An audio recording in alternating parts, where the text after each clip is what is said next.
Presenting for us today, we've got Dr. Jason Keifer with Kahala Clinic for Children and Family and Brain Health Hawaii. He's also an assistant clinical professor in the Department of Psychiatry at the John A. Burns School of Medicine.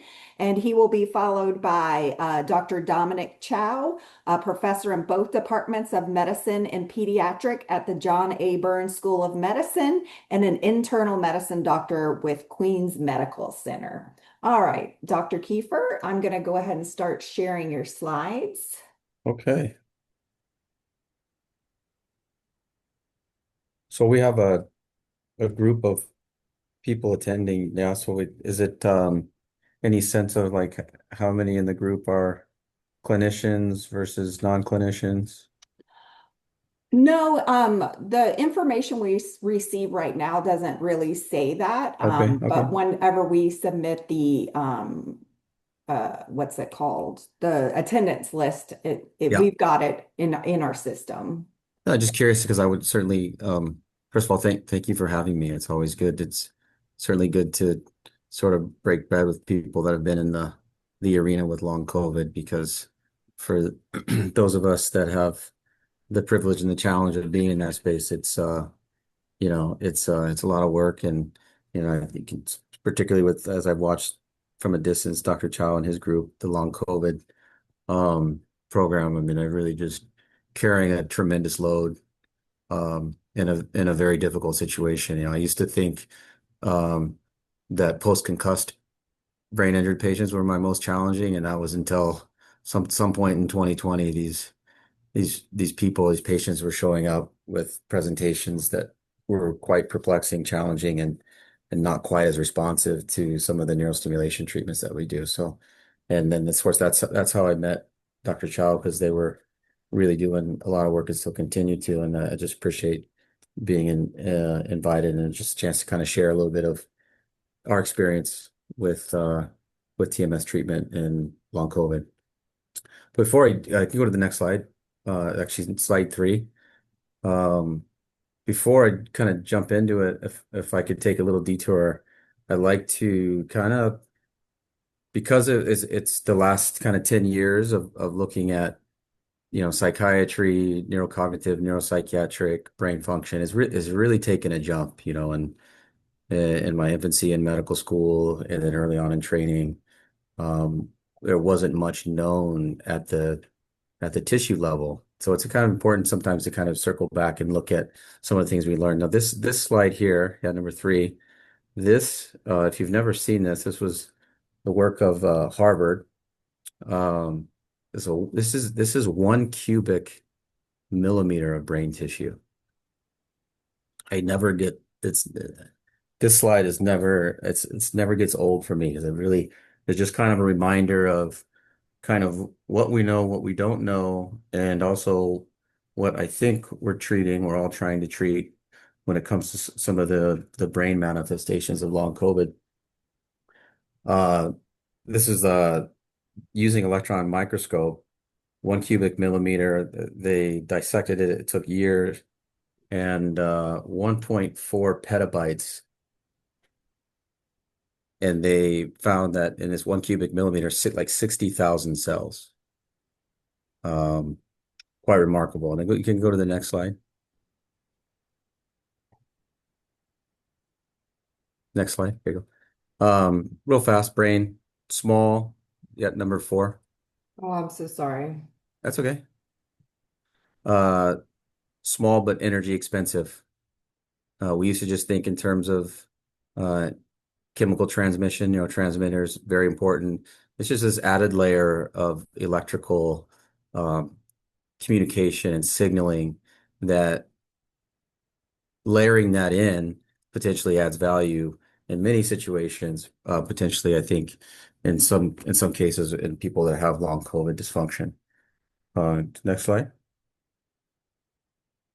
S- So real quick, this is these nanometer slices looking at the types of cells. So the really cool thing about this Harvard project was they identified a few things that we didn't really know, and they were starting to classify new types of neurons, um, really expanded on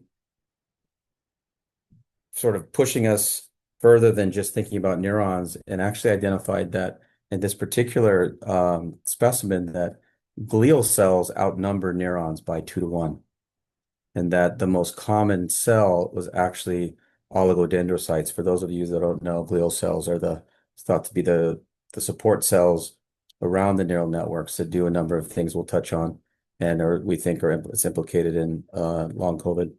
And then the oligodendrocytes, those are the cells that create and are responsible for maintaining the myelin around the neurons. So it kind of opens our eyes to, okay, it's not just about neurons and it's not just about electrical flow, but there's also this component of immune and inflammatory response in the brain that is is involved in to the extent that we're functioning healthy versus unhealthy. Next slide.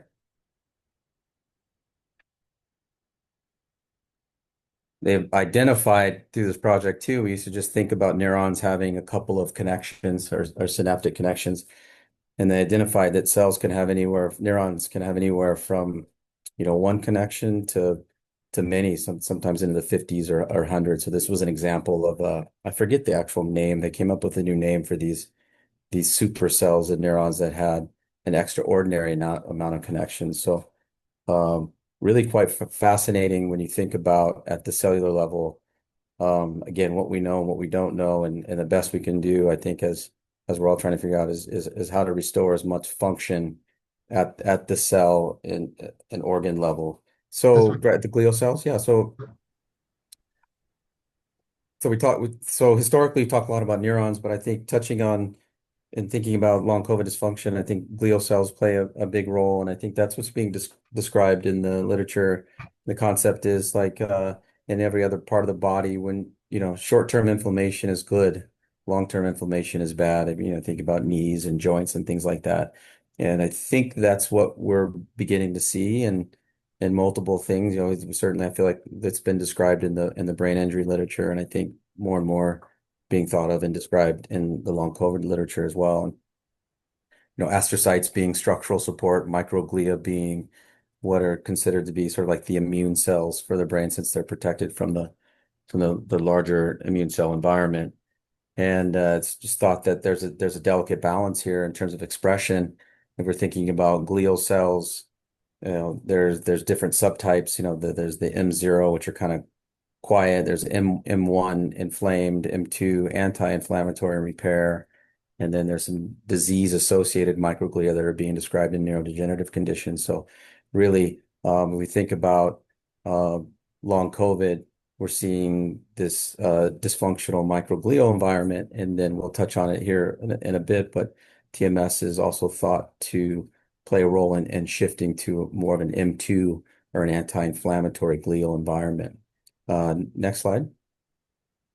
Just another sort of diagram showing this idea of these support cells, which again, prior to 2020, late 2024, we didn't really have any idea that at least according to that specimen that Harvard put out, that glial cells in fact outnumber neurons by about a 2 to 1 ratio.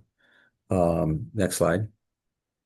I put this slide in here. This is a slide that is involved in a brain injury talk, and this has been described for quite some time. And I put this in here because I think it kind of reminds me a bit, maybe I think of the pattern that I see, like we see some of these people who present after acute long COVID, and it's seemingly like it's like they never come out of it, and from the acute to long. And then these other folks that seem to present, I think at least in the subpopulation that I've seen, they present like 3 to 6 months later. And it may have something to do with this phenomenon that was described over a decade ago in brain injury. It's like there's this brain injury peak of inflammation, and then there's this secondary peak out 120 plus days. And I'm thinking that maybe this has something to do with why I think what's being described is that people who have pre-existing mental health conditions, which again some of the latest thinking is that has a lot to do with neuroinflammation as well. that these folks are just predisposed for an additional load. And those might be the people that are presenting earlier and with a quicker transition from acute to persistent long COVID. Whereas these other folks that maybe don't have any pre-existing conditions, these may be, give or take, some of the people that are presenting later due to the extended and secondary peak of inflammatory load. Next slide. So again, I tend to think now of long COVID like neurotrauma, right? A lot of us think about brain trauma or neurotrauma. This is an external mechanical force, but there's these internal disruptions. And for people to sort of feel and function well, you need coherence in the way in which neurons connect, fire, and signal with each other. And so the disruption that can occur is not just electrical, but again, it's this inflammatory load. And depending on the region of dominant disruption, whether it's electrical disruption or inflammation, although at this point we don't really have a way of detecting region of inflammation, we do have some good-ish, if you will, tools that can help us identify sometimes more regional electrical disruption. You'll get different symptoms. We see people with more posterior neural disruption in the electrical signaling. Those folks will present with more visual, spatial, and maybe headache symptoms. With a lot of the long COVID, we see from an electrical standpoint, which also tends to line up with what's being described in some of the metabolic, PET, MRI, fMRI imaging, is that there's disrupted metabolism and electrical activity in the orbital frontal and prefrontal cortex.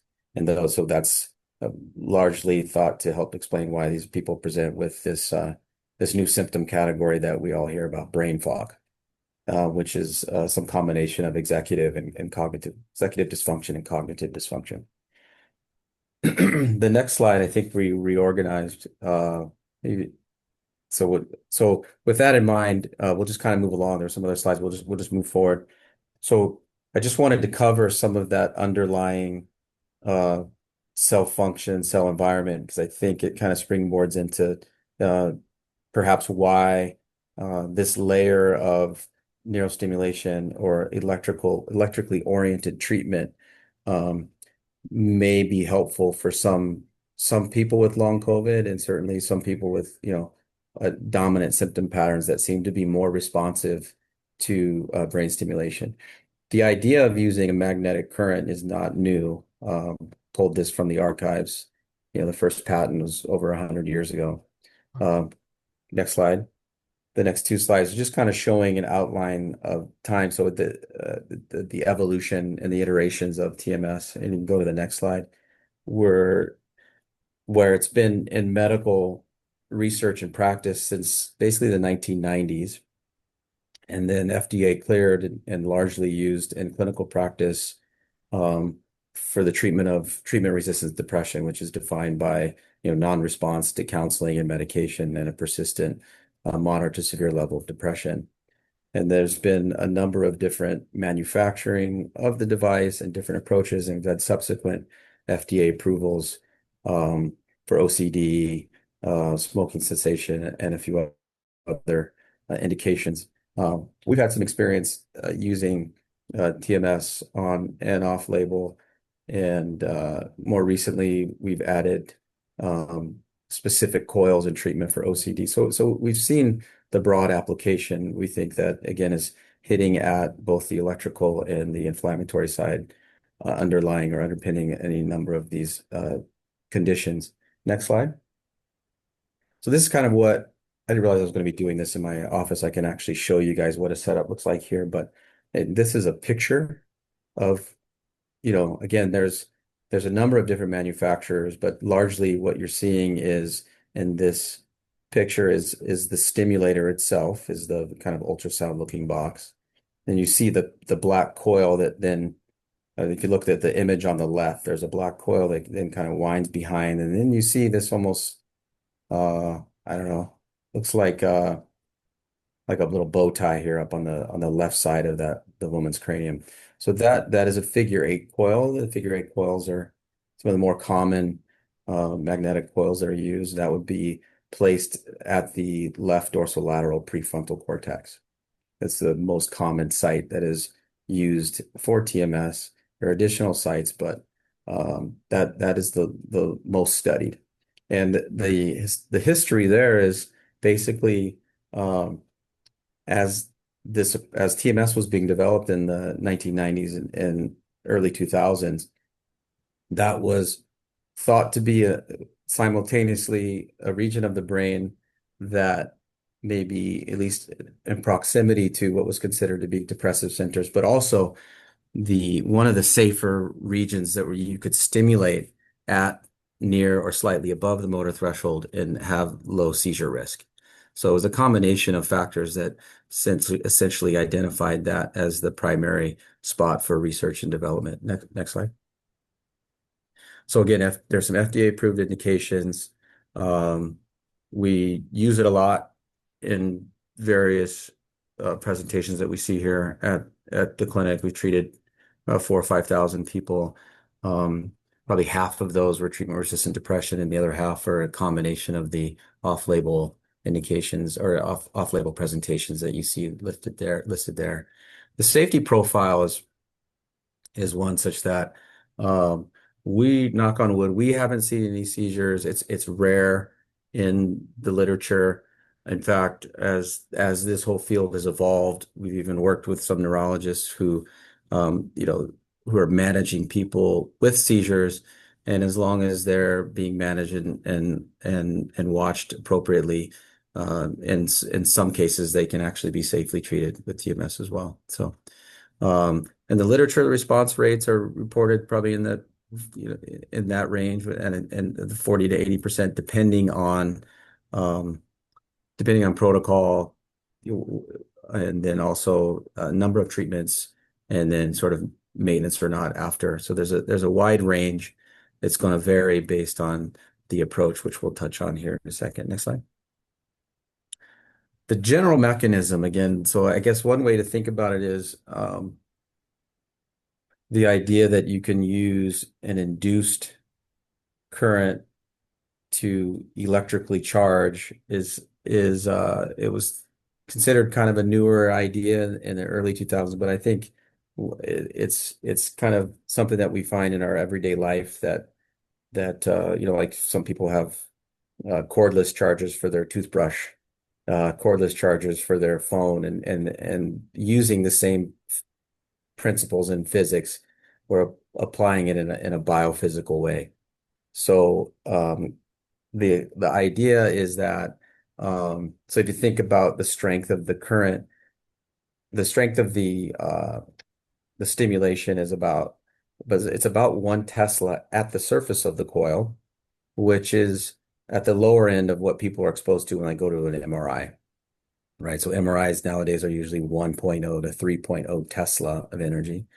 It's not thought when people are exposed to MRIs that it induces any neuronal depolarization, largely because that current is not being pulsed. So it's the pulsing of the magnetic current that then induces a orthogonal or perpendicular current that will travel through bone, and when it lands on tissue, leads to an electrical discharge. So next slide. So here's what I was just describing, how you have the figure 8 coil.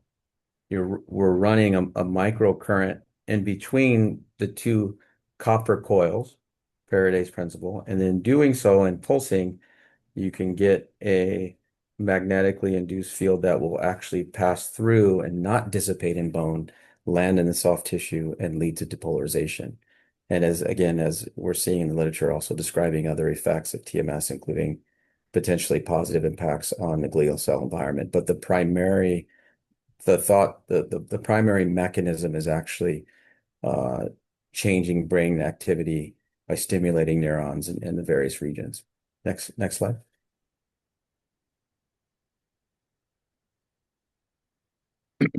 Guess I would draw your attention here to the upper right corner of this. So it's essentially to get an idea of what occurs as the coil is placed at the surface of the skull. The magnetic current that is induced drops to about maybe 2 to 3 centimeters. So by the time it's the inverse square law, for those of you that paid attention in physics, which was actually one of the few classes I really enjoyed. So it all makes sense. But at the distance is your friend when it comes to magnetic fields and electrical current.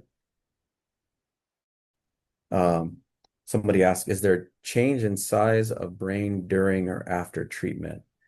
Um, not that I'm aware of. I don't know that anybody has necessarily come to any conclusions on the changes in volume. Certainly changes in metabolism and brain activity. That's being described.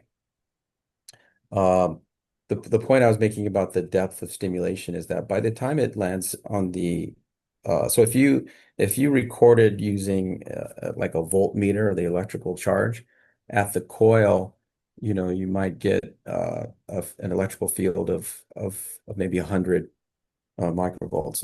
At depth, by the time it lands, depending on the stimulation intensity, it's going to be much, much lower, which is, I think, why we can see some neuronal or brain activity benefits without the increased risk for seizure. For comparison, ECT is using a current in the hundreds, and it's intentionally delivering a massive current in order to induce a seizure level event that then helps to reorganize. But it's also maybe why we see it's described and thought that people who receive ECT are at greater risk for some of the cognitive side effects.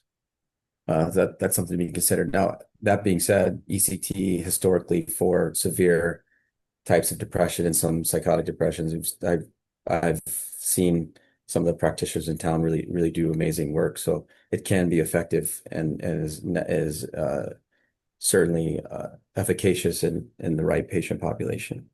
So I bring up the difference in field because it may be why some of the direct cranial stimulation that is done is not as effective as because the field cannot be delivered directly through. A lot of it dissipates in the skin and skull.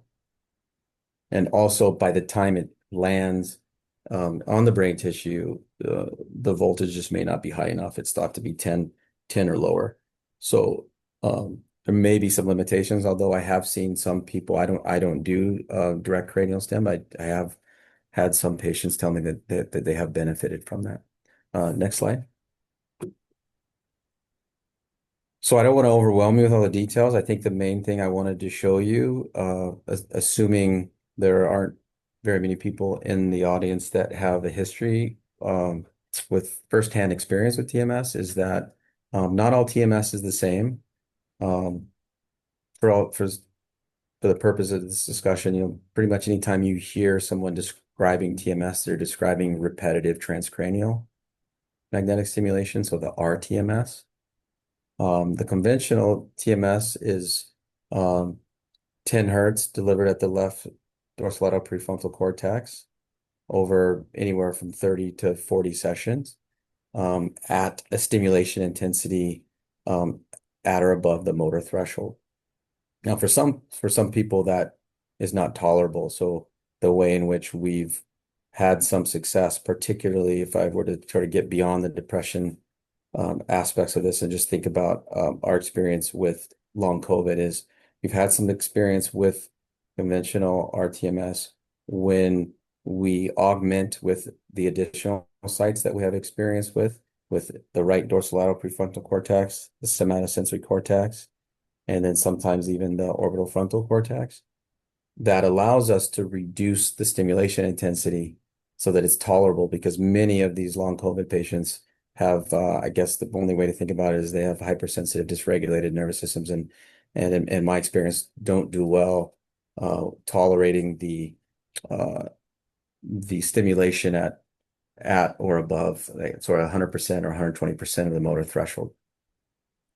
There's theta burst, which is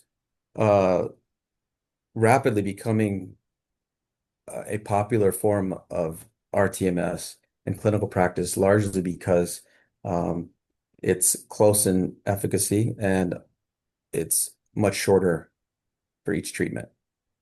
So some clinics and some patients, if it works for them, they like it because you're not sitting in the office for as long a time. This is an additional to some of the conventional RTMS. The varying theta burst protocols are being looked at in long COVID as well. I believe if sort of the big study that we're all waiting for is the manifest study that's being enrolled right now, and they're using a variation of theta burst stimulation. OCD, we use a different coil. It's a figure 8, but it's angular, so we can get deeper penetration into the anterior cingulate and orbital frontal cortices. Some of the more so the other more personalized TMS that we've used some of the same protocol as well as the spectral EEG or personalized RTMS that we use that allows us to kind of get a little bit deeper in terms of a patient's biometric profiles. The SAINT or fMRI guided, which we're set to bring here soon, relies on imaging to identify a specific region in the left dorsal lateral prefrontal cortex that is thought to be of a higher value.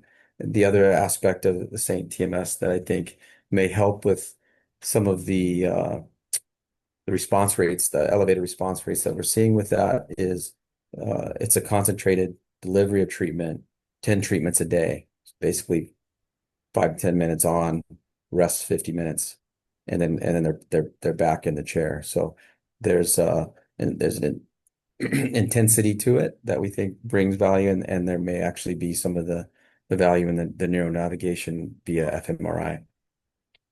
With the spectral analysis EEG, this is sort of allowed us to treat younger kids as well as people that have sensitivities to higher levels of stimulation in terms of the power by matching the dominant frequency or the preferred frequency in someone's brain. You can get a more robust response from the stimulation, even at sometimes 30, 40, 50% of the motor threshold. And so the difference between motor threshold or 120% of the motor threshold, most people would describe that sort of like a woodpecker, kind of tapping on the head, whereas the more personalized version at the lower intensity, initially, most people describe it sort of more like feeling like a chopstick bouncing off the scalp. So tolerated by even some of the 3 and 4-year-old autistic kids that we treat. So it's really about trying to think about the various patient profiles, what they can tolerate, and then integrating sort of the best possible protocol given that profile. But the reason I wanted to put this up here is not that you're going to memorize any of this, is just to kind of begin to familiarize yourselves with the various dosing and parameters, because not all TMS is the same. Next slide.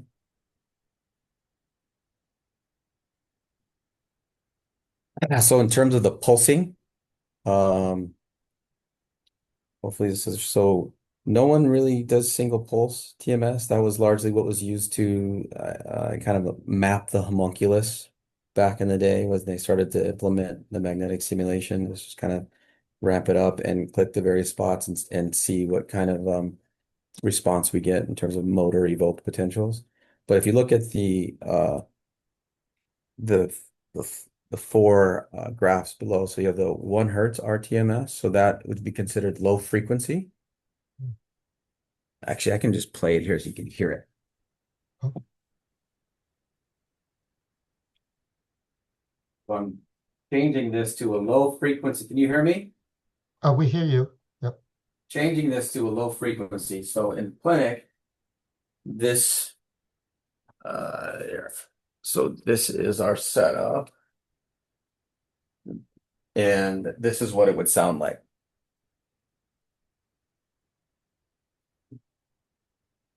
So that would be 1 Hertz, typically applied on the right dorsolateral prefrontal cortex.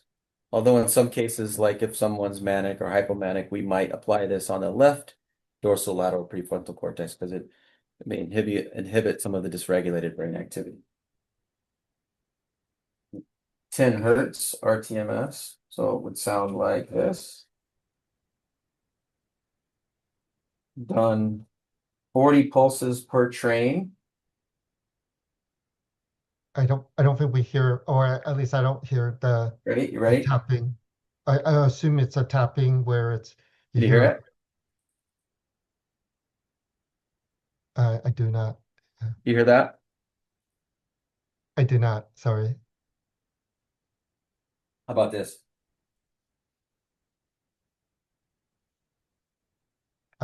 I I'm deaf, so I don't Okay, know didn't hear if I that. So hear it. anyways, Yeah. uh, But I guess you're saying that it's a lot more the 1 hertz versus 10 hertz. You could feel the difference or hear the differences. you definitely hear the difference depending on the intensity of the stimulation. You may or may not feel it. Hmm. So basically the different pulsing arrangements have different neural effects. So basically think inhibitory, excitatory based on the pattern of stimulation. Wow. Next slide. Just kind of a brief overview. Again, some of the differences in terms of session duration, frequency. As you can see, the dominant stimulation site in most parameters is built around stimulation at the left dorsolateral prefrontal cortex. Next slide. Oh, I'm sorry, back. I would make it so these outcomes are sorry, mostly related to depression and anxiety. Just to be clear, so we're not necessarily talking about long COVID. Next slide. And again, just some of the differences we see in terms of response, remission, and then kind of balancing, like sometimes we need to go with a shorter treatment duration because people, don't have 6 to 8 weeks to come in Monday through Friday, which some of the treatments approaches require. Next slide.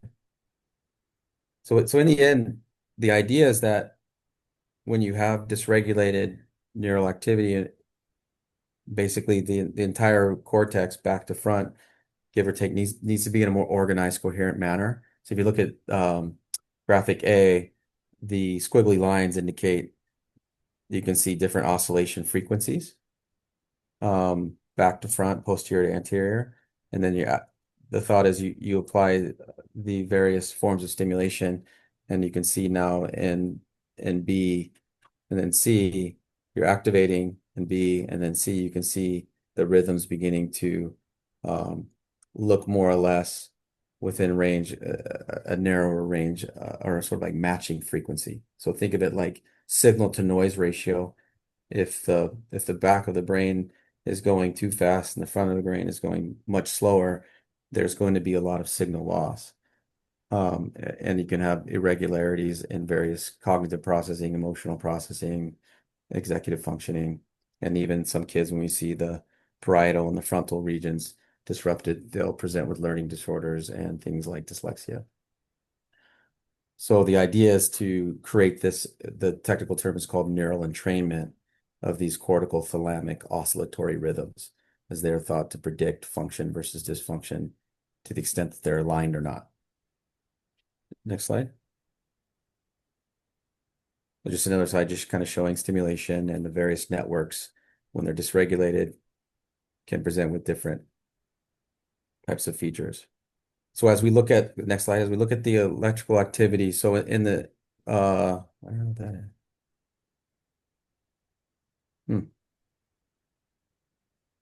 Might be an older. Can you can you go to the different view so I can see those slides again?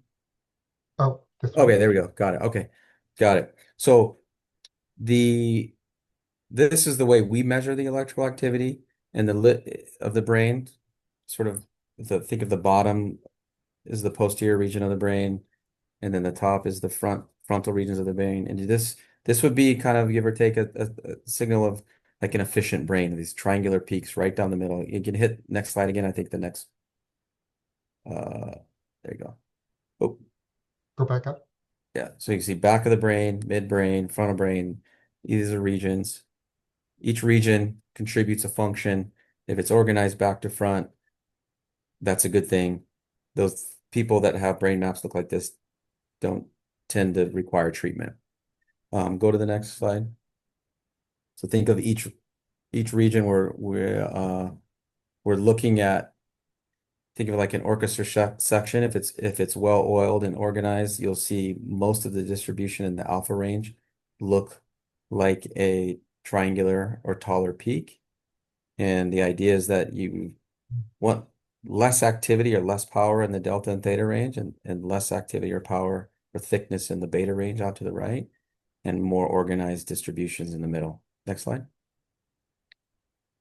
Just kind of just breaking it down. So think of power like noise or volume of brain cell activity, and then the distribution and the peak showing where the dominant brain cell activity is. Next slide. Could I ask you, so oftentimes I see your reports, you're trying to minimize the noise over here and trying to Yeah, increase your peak in the alpha. Is that correct? yeah. So this is we take the test in an eyes closed resting state.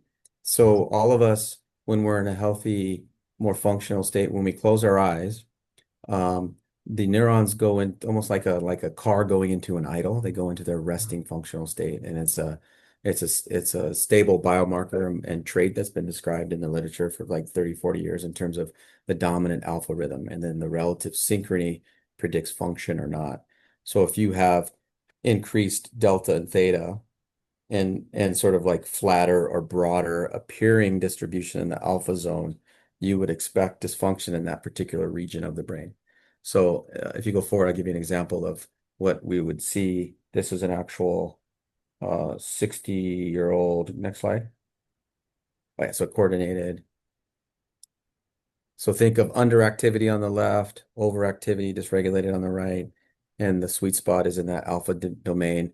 Most of us are somewhere between 9.5 and 10.5 hertz, with sort of think of like Silicon Valley CEOs, like high performing people, somewhere between 11 and 12 hertz. If the more you're acquiring alpha activity in that 8 to 9 hertz range, typically predicts some sort of cognitive slowing or neural dysfunction. Next slide. So I'm sorry. So for this one is the disease, or is this one this is the uh, this is this is Well, the this one? would so this would be an example of fairly organized and synchronous right there. If you see the 10 hertz line, so right around 10.5 Okay. hertz. Yeah. And so Okay. if the rest of the brain regions looked relatively organized like that, you would expect that person to be doing relatively well. If it looked more rounded or Mhm. muted or not as tall, then the dominance of that delta and theta would predict dysfunction in that particular region or regions of the brain. Okay. So this one is okay, and this one is disease. Is This that what? this would yeah, this again, in context or correlating with the rest of the regions of the brain. If the rest of the brain regions look like that, yeah, that would be good. Okay. Yeah. So next slide. Yep. Oh, this is nice. Yeah. So yeah, I think I misordered this, but so basically looking at COVID and TMS, and so why are we using it, and why are we seeing some success and helping others? Some people that have long COVID. Again, it's looking at the impacts of TMS potentially on the neuroinflammatory cells, the electrical activity, and maybe even some of the vascular and metabolic changes. Next slide. So this is actually an example of someone where I had pre-COVID had a brain map. It was 60-year-old. And the brain activity, as you can see right down the middle, while it's not triangular or in peaks in each region from back to front or bottom to top, there is some degree of synchrony. So this person was actually, I was lucky, I had a baseline map, and I pulled this one so you could see um, how he looked about 6 weeks after he had COVID and he came in with brain fog. And you can see as you look at the F8, F7, F4, F3, FZ, FP2, FP1, those are all prefrontal and orbital frontal regions of the brain. And you see how the peaks on the left were kind of tall, semi-organized in terms of the shape, semi-triangular. And then you look at post-COVID and you can see the decreased or slowing activity right down the middle. So again, this person responded to 40 treatments, did not have a lot of fatigue. I think that's going to be a theme that we'll touch on here in a second, is that this exertional fatigue and malaise is a symptom that is not as responsive to the neurostimulation treatment. Not exactly sure why. I wonder, maybe because of all the multisystemic involvement, but a lot of the brain fog and cognitive symptoms that most of these people experience tends to respond to TMS. And then go to the next slide, sorry. So that last slide I showed you was an adult. I began seeing, if you look, I began seeing this more in kids over time. The challenge with the kids is they can't describe brain fog. And if you just kind of train your eyes on that right map, I saw about like 5 or 6 kids that had, so see the hash marks at the bottom from left to right. There's a hash mark. That first hash mark is 2 hertz. The second hash mark is 4 hertz, 6 hertz. I don't have control of the cursor, so Oh, hopefully. I'm sorry. So am I going back up? So go to on the map on the right, the first hash on the bottom. They put your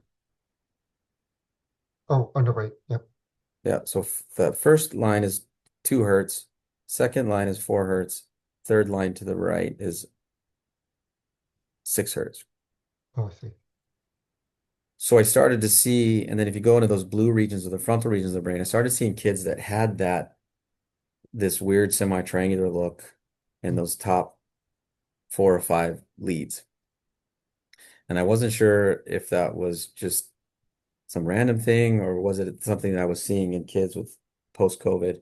And then I finally had 2 kids that actually happened to be my children, where I had baseline brain maps on them. So now look at the left. This was my son before he had COVID, fairly organized in the front of his brain. And then after COVID, had this 6 to 7 hertz rhythm, as we would describe it.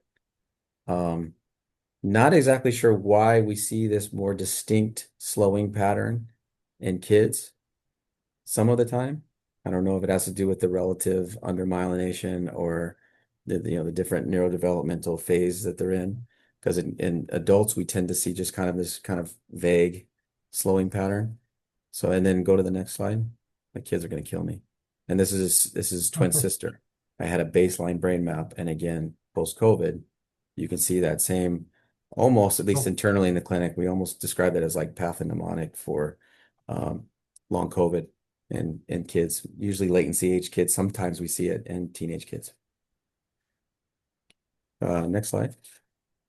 This is the long COVID. Oops, this is the one, right? Long COVID RMS treatment. Yeah, so I thought I'd just kind of briefly touch on a few cases, really speaking to, I think the common theme is that figuring out how and when to layer in TMS treatment and long COVID is, I think it's probably like every other aspect of treatment. It's really hard. There's no perfect answer. I think I certainly, as I revisited the literature, because I hadn't looked at it in a while, my clinical experience absolutely lines up with what's being described, where they're describing this exertional fatigue or the malaise that is can really hit some of these patients quite severely. And sometimes we can move the needle, and in many cases we can't. We see mood changes, response. We see anxiety response. We see cognitive, sort of brain fog, executive functioning response in a lot of patients. I'd say right behind the exertional fatigue in terms of lack or relative non-response is this dysautonomia. I think, and I think what we're thinking here is that if the fatigue for whatever reason is cortical related, then it may respond to TMS. Unfortunately, there's no way to know exactly who that is, I think. But I think fatigue being such a non-specific symptom, it's probably related to the systemic nature and the multiple drivers that can contribute to the fatigue. And I think the same thing goes with the dysautonomia. It just may not, the primary pathophysiology just may not reside in the cortex. So, but these are examples of patients that responded to treatment. Very rarely will we implement TMS in isolation of other things. So certainly I think like most chronic diseases, you know, looking at how to layer that in. And in many cases, a lot of these folks have clinically meaningful sleep breathing issues. They may or may not have had some suboptimal neuroendocrine issues related to their thyroid, particularly elevated reverse T3 and/or in males testosterone.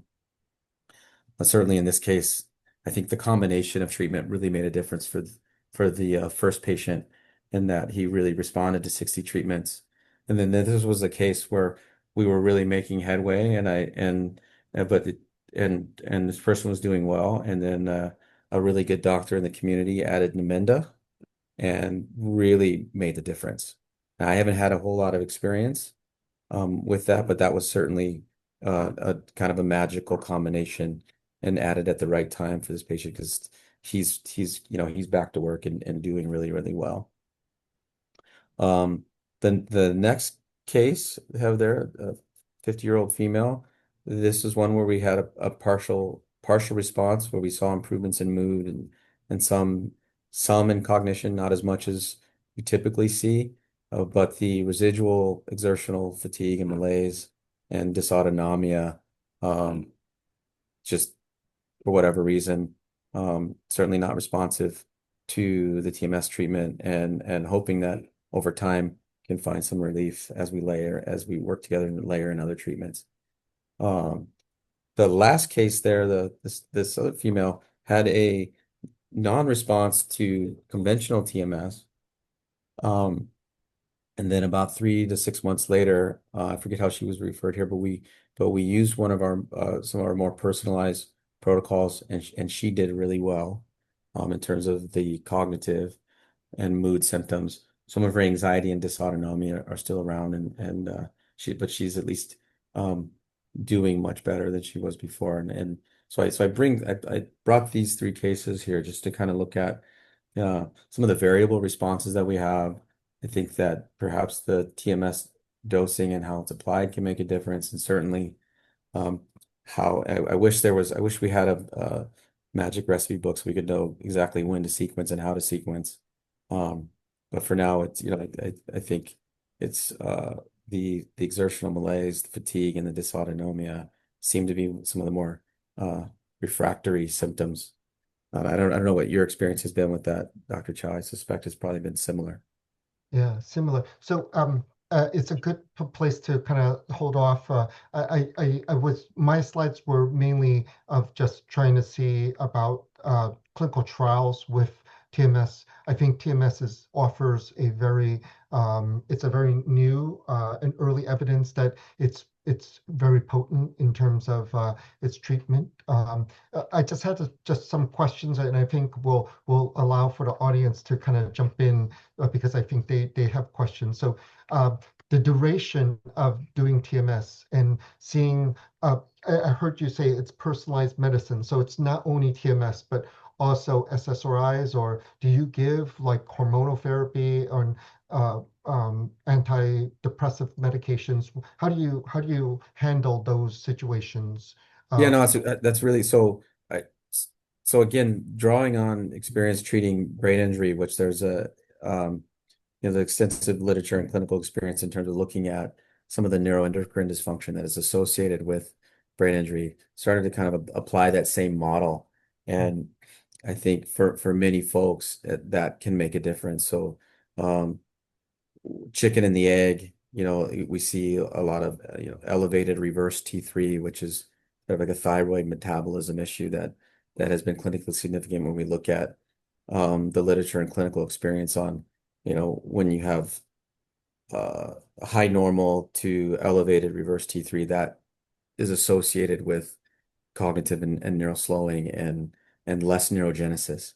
And so, whether we use a combination of supplements like selenium and zinc, and sometimes even just low dose T3 augmentation, which we have comfort with as psychiatrists because historically that was looked as a augmentative agent for depression. And so applying it in this way for physiologic values, we do that sometimes. And then looking at in younger folks ways that you can get their free testosterone, which is the neuroactive version, to a more optimal level can help, we think, promote better response to treatment, durability of treatment. And I think there's also some things described, there's much described in the literature about optimal neurosteroid environment in terms of optimizing the neuroinflammatory load as well. So, We haven't seen as much response, although sometimes we will use some antidepressants. Just for whatever reason, we just see that the long COVID, we just refer to like the long COVID system is just hypersensitive and has a lot of different reactions to the various medications that we would ordinarily try and feel like we would have some success with. there was a question, is there a change in size of the brain during and after treatment? And how long can you do TMS? Yeah, so I don't know that anybody's necessarily described the change in volume per se, but certainly I think we touched on it earlier. It's the activity, the restoration of metabolic and electrical activity. Oh, is there a change in size of the brain? Yeah, I don't know. No. I don't Oh, know. I don't okay. know. Because brain atrophy is quite common as we get older, and so does that stimulation provide for better synapses? And I mean, I think that's a reasonable thought, and I think again what we've learned about neuroplasticity and how those windows are still alive even much later than we had thought previously. I think that it's possible. I don't know that anybody's described it yet. I have treated a number of 78-year-olds with some early mild cognitive impairment and atrophy, and I think from an electrical standpoint, some of those patients will respond. I just don't know that anybody's ever done any follow-up volumetric studies or imaging to see, did it actually change the volume. nice. I think I know Melissa. I think we're currently out of time, and but we will be able to post all our complete slides for people to see. Yes, And the slides are currently available on the Echo website, and then the recording will be there in about a week or so. Mhm. So I guess if that's it, nobody else has any questions. Sorry about the technical difficulties. Thank you for joining us today. Our next session is on January the 27th, and the topic will be vaccinations and long COVID.